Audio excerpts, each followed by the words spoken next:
Olá, pessoal! Estamos começando mais um episódio do podcast Atitude Empreendedora. E hoje estamos aqui com a Tereza Campos Sales. Oi, Tereza. Oi, Ariane. E com a Marcela Burru. Olá, pessoal. Antes de apresentar a Tereza, quero lembrar a todos os ouvintes que nós estamos gravando esses episódios via remota. Então, estamos cada um na sua casa, fazendo a entrevista por um link aqui na internet. Então, se a qualidade não for perfeita, é por isso. Bom, a Tereza Campos Sales trabalhou por 15 anos no Grupo Pão de Açúcar, onde foi gestora de RH. Em 2007, ela fundou a Tex Consultoria, na mesma área, que já atendeu empresas como Nestlé, Suzano, Johnson & Johnson e o próprio Pão de Açúcar. Formada em administração de empresas, com especialização em desenvolvimento humano e em gestão por competências, é certificada como facilitadora em diversos programas de gestão de pessoas, por exemplo, 7 hábitos das pessoas altamente eficazes. Seu trabalho na área de treinamento, desenvolvendo tanto indivíduos quanto equipes, tem como base o Enneagrama, que é um sistema que apresenta 9 tipos de personalidade e que pode ajudar as pessoas a se conhecerem melhor e a aprimorarem suas capacidades. Vale dizer, gente, que a Tereza a gente conhece também de longa data. Eu entrevistei a Tereza para a revista Época Negócios em 2014, uma matéria sobre feedback, e desde então a gente se aproximou e quando eu fundei o ateliê, logo no início, eu já chamei a Tereza para me ajudar na primeira seleção de estagiários, então, desde então ela está com a gente, ela participa de todas as seleções de estagiários que a gente faz, às vezes mais de uma por ano. Apresentação feita, Tereza, a gente quer que você conte como é que você começou a sua carreira, né? Como é que foi a transição na sua carreira, que você começou como executiva de uma grande empresa, e aí há 13 anos você resolveu abrir sua própria empresa. Como é que foi essa transição? Eu queria saber se era algo que você sonhava, que você planejava, ou que simplesmente aconteceu. Resumindo em uma palavra, aconteceu. Ao contrário, eu morria de medo de empreender. Eu achava que não era necessário. Eu estava muito bem, confortavelmente segura, iludidamente segura dentro de uma empresa, né? Na verdade, eu só trabalhei em 2 grandes empresas. Antes do Grupo Pão de Açúcar, eu trabalhei também no Banco Crefsul, né, durante uns 6 anos, mais ou menos. Mas foram essas 2 grandes empresas. E dentro dessas empresas, eu tive muita mobilidade. Mesmo atuando por muitos anos dentro da área de RH, a área de RH ela permite um trânsito dentro das empresas muito grande. Basta você saber aproveitar esse trânsito. Então, acho que foi exatamente isso o que me ajudou a entender que lá no fundo eu tinha essa atitude empreendedora, porque eu tinha muitos clientes dentro da mesma empresa. Quando eu saí do Pão de Açúcar, eu até passei por um processo de outplacement, mas durante o processo eu fui convidada por um diretor do Pão de Açúcar para fazer um trabalho numa empresa paralela que ele atuava. E aí eu fui fazer esse trabalho para ele e tal, e deu super certo, e eu fiquei super feliz. Nesse meio tempo, uma outra consultora me chamou porque ela foi acionada por uma empresa que era uma empresa pequena, e ela falou, disse que contou para esse dono dessa pequena empresa, olha, eu vou ser muito cara para você, mas eu sei de uma pessoa que está começando e que talvez possa te atender. E lá fui eu a conversar com esse cara, né? Bastante aflita, porque eu pensava na minha cabeça, não, é como se eu tivesse indo conversar com mais um diretor de uma área qualquer dentro do Pão de Açúcar. Não tem diferença disso. Então eu ficava tentando me convencer de que era a mesma coisa, de que era igual, de que eu não estava fazendo nada diferente. E eu acho que isso foi o que me ajudou a assumir esse segundo projeto. Ainda não existia empresa, né? Esses 2 projetos eu fiz absolutamente freelancer. E aí eu resolvi, falei, bom, então já que esses 2 deram certo, Então, acho que vale a pena organizar um pouco isso, né? E aí, realmente, abrir a empresa, né? Aí a coisa foi dando certo. E aí o próprio Pão de Açúcar me chamou para fazer um trabalho lá. E era um trabalho gigantesco. Era um trabalho para treinar o pessoal de RH das lojas. Então, pensa, naquela época eram mais ou menos 500 lojas, Brasil. E tinha 2, 3 pessoas em cada uma das lojas. Então, era muita gente para treinar. Então, eu tive que montar uma equipe para poder a gente fazer dentro de um prazo estabelecido. E acho que aí foi o grande projeto que deu sustentação para a empresa. Quem te inspira? Você pede conselho para outras pessoas? Você tem pessoas que você considera mentores? Como é que é esse processo de tomada de decisão? Ou você gosta de fazer isso você com você mesma? Eu acho que no começo eu realmente precisei de ajuda.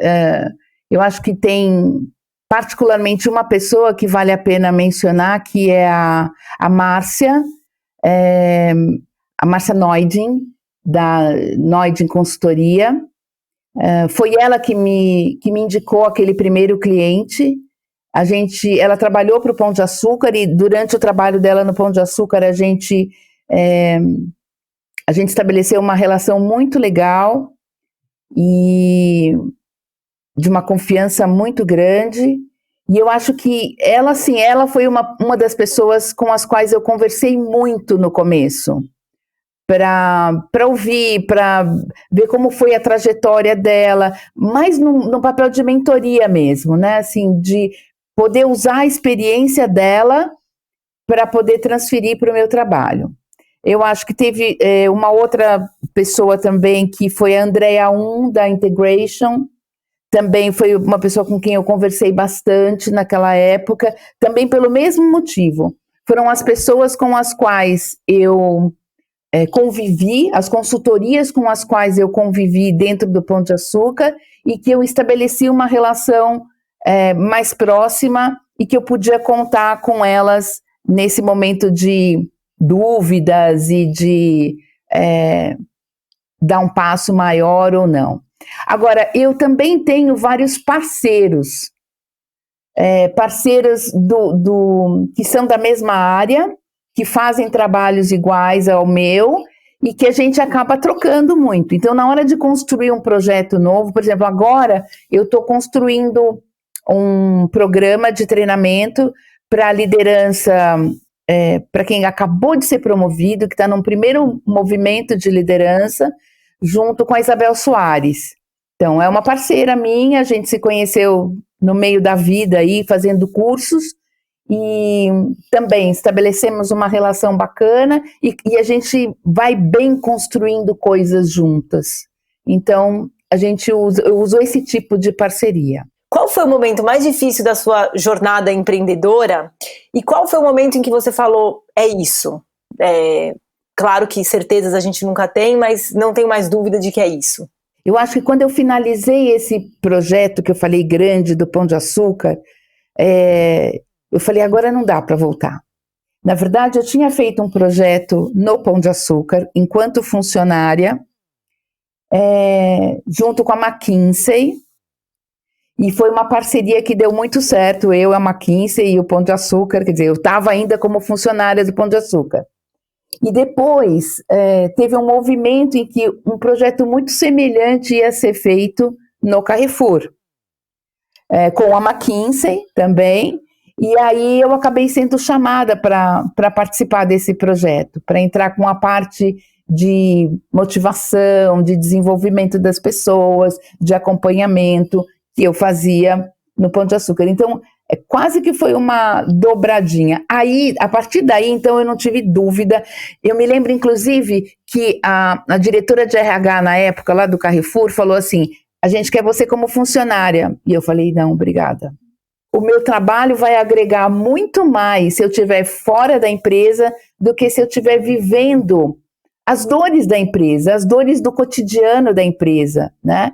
Então, eu estava dentro, mas eu estava fora.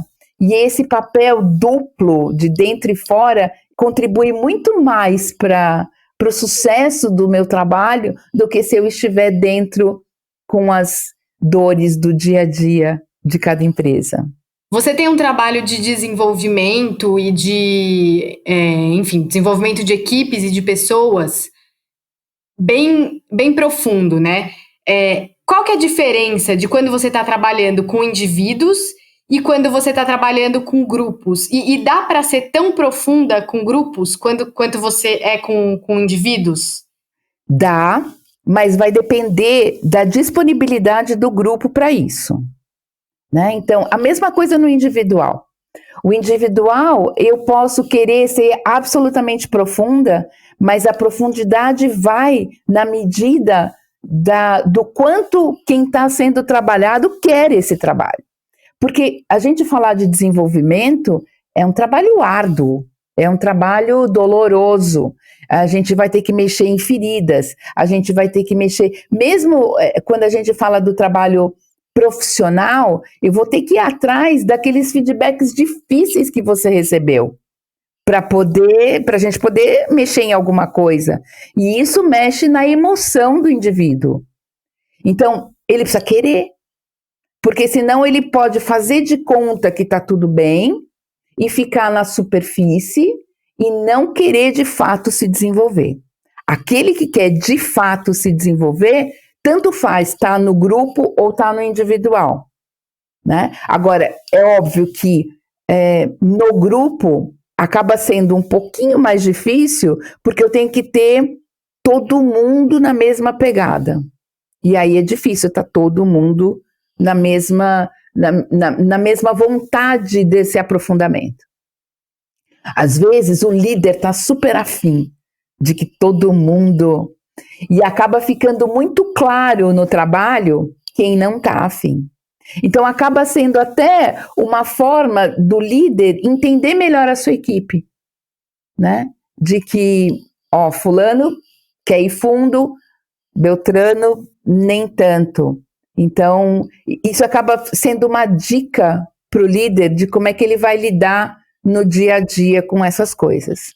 E o quanto esse trabalho de autoconhecimento, essa disponibilidade para se desenvolver, faz a diferença na vida dessas pessoas e dessas equipes dentro das empresas? Assim, a gente acho que é uma ideia antiga, né? Você pensar que você está no trabalho só para, enfim, fazer a sua tarefa e pronto, né? Tem muito mais envolvido na dinâmica do trabalho, na rotina.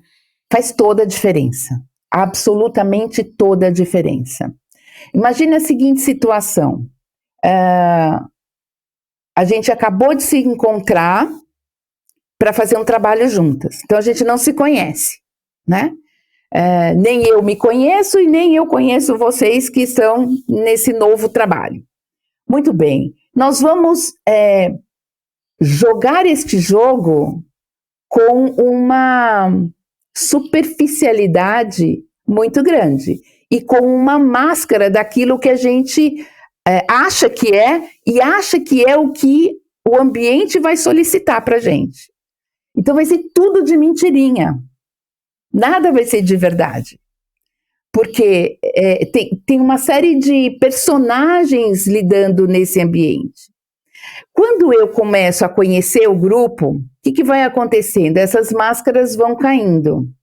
E aí, se eu não tenho um preparo, se eu não me autoconheço e não entendo o que é o autoconhecimento e como é que as pessoas reagem às coisas, os conflitos começam a aumentar de forma absurda, porque eu começo a criticar aquelas emoções do outro, eu começo a julgar o outro.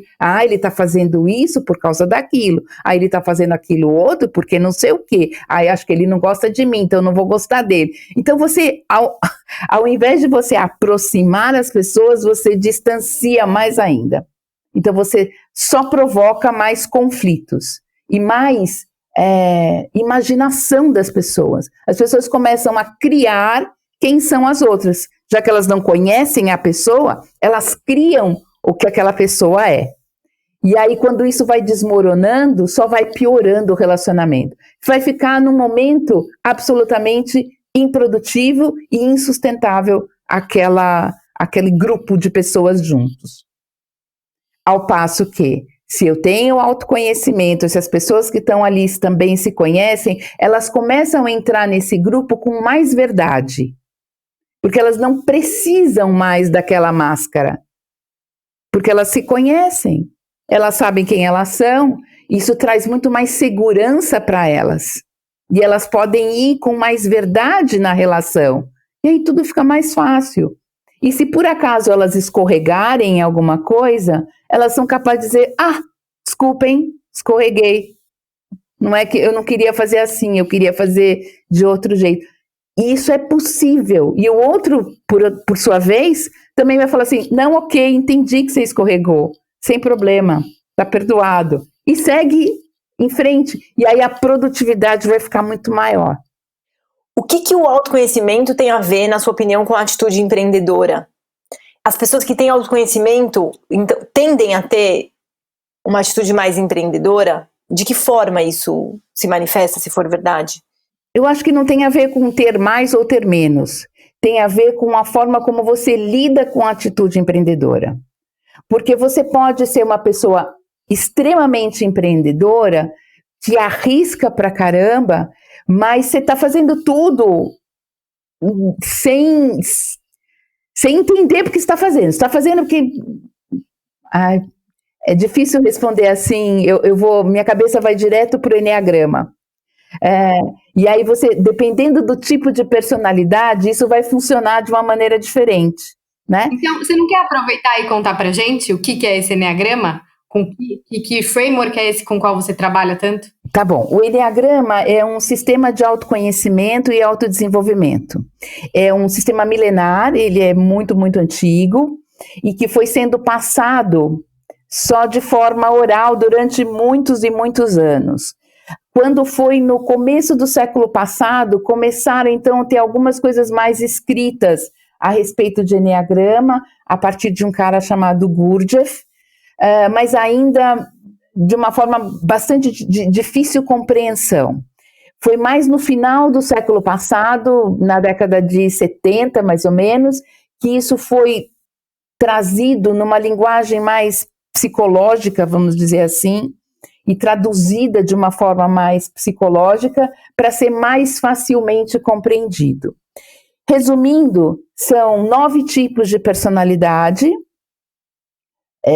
e aí as pessoas falam assim, mas assim, imagina, são só 9 tipos, assim, então, ou eu sou desse jeito ou eu não sou. Não, calma, 9 tipos é para a gente começar a conversa. Depois tem subtipos, aí quando você vai entrando um pouco mais no conteúdo, tem asas, tem flechas, tem níveis de desenvolvimento, e aí tem toda a influência externa que você recebe, que também contribui na sua construção de personalidade. Então, a sua personalidade vai ser formada a partir de todos esses elementos, o que te transforma de uma forma única, né? Deixa você com o quão único a gente é no nosso dia a dia. Porém, existem algumas questões básicas que não mudam de tipo para tipo. Você pode estar mais evoluído, mais desenvolvido ou menos, mas aquela questão particular, ela vai sempre permanecer dentro de você, você vai ter que sempre trabalhar com ela. Dito isso, vou voltar então para a questão da atitude empreendedora. Então, todos os tipos podem ter atitude empreendedora, só que eles vão lidar de formas diferentes por conta dessas questões específicas. Então, assim, um tipo 1 de atitude, como é que é a atitude empreendedora dele? É mais rígida, é mais quadradinha, é absolutamente dentro da lei, é uma coisa que ele não vai se arriscar muito, ele vai se aprofundar muito, buscar todos os detalhes para poder depois agir de forma empreendedora, que é o oposto de um tipo 3 ou ainda de um tipo 7, que vão ser muito mais soltos, vão correr muito mais atrás, independente tanto desse detalhamento. Ele primeiro vai lá fazer, depois ele corre atrás do que deu errado. Então, a atitude empreendedora todo mundo pode ter, mas a forma como você vai lidar vai depender do seu tipo de personalidade. Um tipo 6, por exemplo, vai demorar um pouco mais para se arriscar, porque ele não quer, ele é mais arisco com relação a risco, né? Então ele vai tomar mais cuidado, vai pensar 3 vezes, vai tentar calcular tudo que pode dar errado antes efetivamente de se arriscar. E esse é o aprendizado de cada um. Então a gente pode usar inclusive a atitude empreendedora para o autoconhecimento, para ver como é que eu ajo na minha atitude empreendedora. E aí entender assim, eu estou fazendo isso, então é por causa desse meu tipo de personalidade. O que eu posso fazer para lidar melhor com isso? Como é que você está se adaptando a esta crise que estamos vivendo? Você está fazendo treinamentos online? O que você inventou nesse momento? E o que estão te demandando? Eu também fico curiosa de saber se as demandas das empresas por esse tipo de desenvolvimento e das pessoas, né, tem um perfil diferente, específico? Tenho alguns clientes que estão pedindo para transformar o treinamento que eu ia dar lá presencial, transformar isso numa coisa que a gente possa fazer em casa.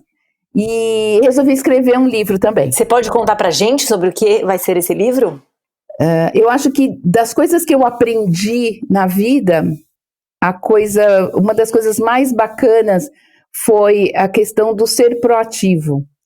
Eu aprendi isso com o Stephen Covey, né, quando eu fui fazer o curso lá dos 7 hábitos das pessoas altamente eficazes, que você mencionou no começo, Ariane. E esse é o hábito 1, né, seja proativo. E quando eu entendi o conceito de proatividade e entendi o quanto ele fez sentido na minha vida, eu comecei a prestar atenção em tudo à minha volta que me lembrava aquela atitude. E o que eu quero é passar isso para as pessoas. Você pode dar uma palhinha e contar um pouco o que é ser proativo? Primeira coisa, eu preciso entender qual é a diferença de ser proativo e ser reativo, né? Porque o reativo é o cara do bateu, levou, sabe assim? Bateu, levou? Ele não pensa, ele recebe um estímulo e ele reage, como o próprio nome diz, ele é reativo àquele estímulo. Então, traduzindo isso num exemplo, você está no trânsito, que agora está meio difícil isso, mas, enfim, quando você estava no trânsito... Saudade do trânsito. Que passa, né? Saudade do trânsito. Passava alguém e dava uma fechada no seu carro, você tem uma atitude reativa àquilo. Tem gente que xinga, tem gente que fica brava, tem gente que buzina, cada um tem a sua reação, né? Quando eu falo em ser proativo, eu estou falando da capacidade de escolher a resposta que você vai dar aos estímulos que você recebe. Então, separar estímulo da resposta, e enquanto você separa estímulo da resposta, nesse meio tempo, tem a sua liberdade de escolha de como é que você quer responder aquilo. E a maior parte dos problemas que a gente enfrenta na vida é porque a gente reagiu e não respondeu. E é até legal, tem até um jogo de palavras aqui, né, que a gente pode falar que responder é quando você assume a responsabilidade pelas suas escolhas, né? E se você pegar a palavra responsabilidade, se dividir ela no meio, você tem a habilidade de responder. Eu fico curiosa de saber se nesse momento tem, ou nos últimos anos, não só por conta da pandemia, mas talvez mais agora por conta da pandemia, não sei, se tem uma busca das pessoas por mais autoconhecimento. São poucos aqueles que descobrem isso sozinhos. Muito provavelmente teve alguém que chamou eles para um processo de autoconhecimento, ou a vida chamou eles, né? Então, assim, você viveu um processo de uma doença, você viveu um processo de separação, de morte, e aí esse processo, isso que aconteceu na sua vida, te chamou para uma terapia, por exemplo. te chamou para fazer alguma coisa. Ou você nasceu na casa de pessoas que trabalham com isso ou que já faziam isso. Então você tem uma facilidade maior. Ou você foi trabalhar com alguém que fazia um processo de autoconhecimento. Então, se você não tem nada que te chamou a atenção para isso, eu tenho a impressão que as pessoas vivem a vida como se isso não fosse necessário. E é necessário, não é opcional. Aí você está perguntando para a pessoa errada. Para mim é absolutamente necessário.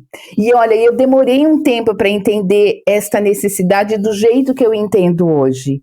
Porque eu comecei a fazer terapia exatamente dessa forma que eu falei. A vida me trouxe uma situação, meus pais se separaram, e aí eu comecei a fazer terapia. Foi por causa disso. E a partir desse momento eu comecei a entender que não dava para parar mais. Porque assim, não dava para falar assim, agora eu já me conheço. Eu ia até brincar, falei, eu se conheço. Agora eu já me conheço. Não dá, porque é clichê, mas é verdade. A gente é que nem cebola, você tira uma pele, tem outra, você tira, tem outra. E isso não acaba nunca. A gente é de uma profundidade imensa. E quando você fala assim, agora eu entendi isso. Isso vai te dar condição de você entender o próximo passo. Você não entendeu o outro passo porque você precisava entender isso primeiro. Senão a coisa não faz sentido. Por que isso é tão necessário? Porque, na minha opinião, é a única forma de você ser feliz. Tão simples quanto isso. Você quer ser feliz na vida? Vai se conhecer. Porque senão você vai ficar aquela brincadeira, aquela coisa de mentirinha. Aquela situação de que, ok, então tá. É meio Zeca Pagodinho, deixa a vida me levar, a vida leva eu.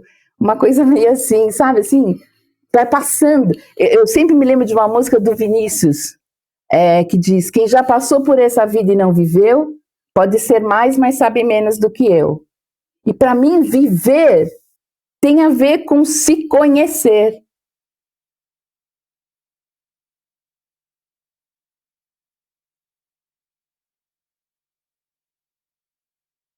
Existe um movimento bem atual dessa coisa de propósito, né? Empresas com propósito, causas com propósito, trabalho com propósito.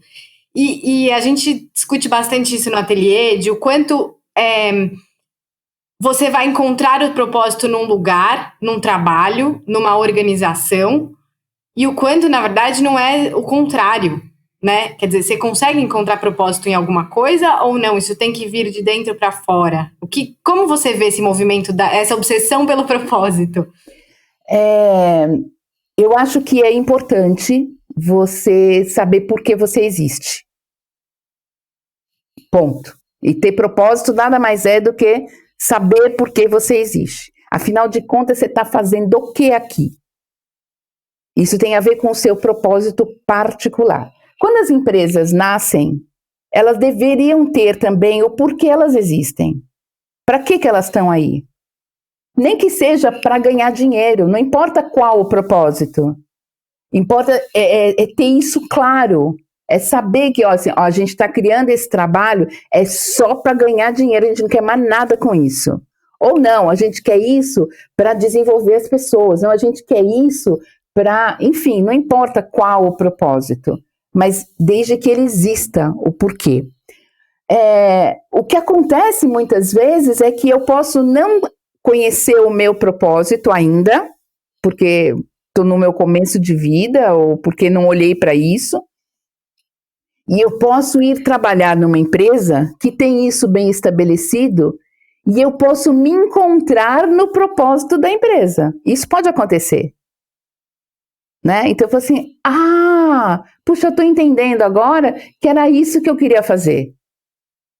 Ou eu posso também, o contrário, né? Eu posso entender o propósito da empresa, olhar para aquilo e falar, socorro! Isso não tem nada a ver com o que eu quero fazer. E aí você desistir daquilo e procurar um outro caminho. Agradecemos muito a sua presença aqui no nosso podcast e nas nossas vidas no ateliê. O prazer é todo meu. Adorei conversar com vocês. Poderia ficar aqui o dia todo conversando, que tá uma delícia. Obrigada, Tereza. Essa foi então a entrevista com a Tereza Campos Sales. Um assunto muito legal e fomos fundo, né, Ari? Eu gostei. Fomos. O que eu gosto da Tereza é isso, né? Que ela transita entre as grandes corporações, as multidões das empresas, né? De grupos, do coletivo, e vai muito fundo na abordagem do indivíduo, né? Eu acho uma habilidade, talvez uma atitude empreendedora. Verdade. O que você mais gostou, destacaria da fala dela? Bom, primeiro o tema do livro dela, né? A proatividade, achei muito interessante, que é uma coisa que a gente associa muito com a atitude empreendedora, e eu gostei da abordagem que ela colocou. Tem várias formas, né, de você ser proativo, e sem dúvida, proatividade é uma atitude empreendedora. Se isso é algo que não só ela absorveu para a vida dela, mas ela se dedicou a observar o mundo dessa perspectiva, é uma atitude empreendedora na veia. O que eu mais gosto, assim, da Tereza, eu sinto... Eu não sei nem explicar direito, mas eu sinto que ela é muito autêntica. A Tereza, quando ela fala, para mim não vem a imagem de uma pessoa que desenvolve treinamentos em empresas caricatas, sabe? Ela me passa a sensação de ser muito segura dela mesma e de ter construído o caminho dela de uma forma se respeitando muito. Então, ela me passa essa sensação de autenticidade, de alguém que foi fiel a ela, fez do jeito que ela queria e com isso conseguiu se diferenciar até, desenvolver um trabalho bem relevante e diferente do que se vê por aí. Acho que você definiu muito bem. Eu concordo muito com essa visão. É isso, a gente pensa em alguém que faz um treinamento, que faz treinamentos para grandes empresas, a gente já tem um estereótipo, né? Ainda mais a gente que trabalhou em revista de negócios, assim, você imagina já um estereótipo.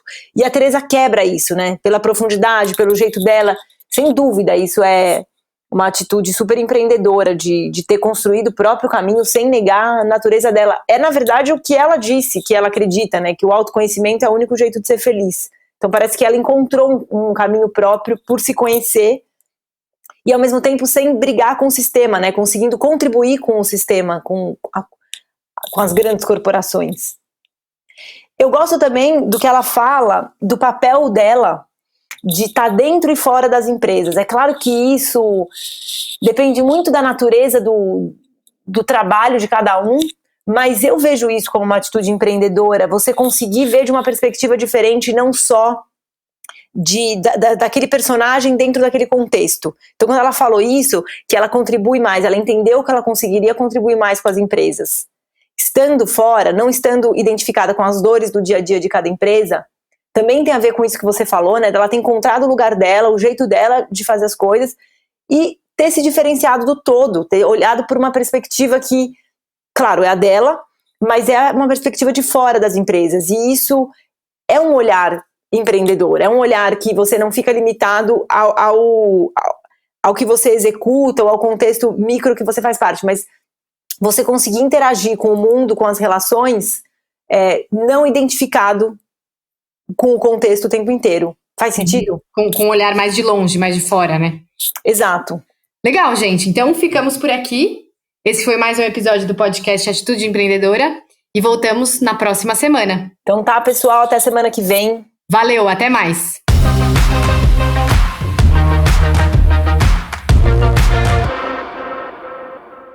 Este podcast é uma produção do Ateliê de Conteúdo e Estúdio Teses. O episódio foi apresentado por Ariane Abdala e Marcela Burru, com a produção de Júlia Fregonese, Vanessa Nagayoshi, Vitória Pirola, Bruna Galati, Maiara Santos, Gabriela Lopes e Silvia Balieiro.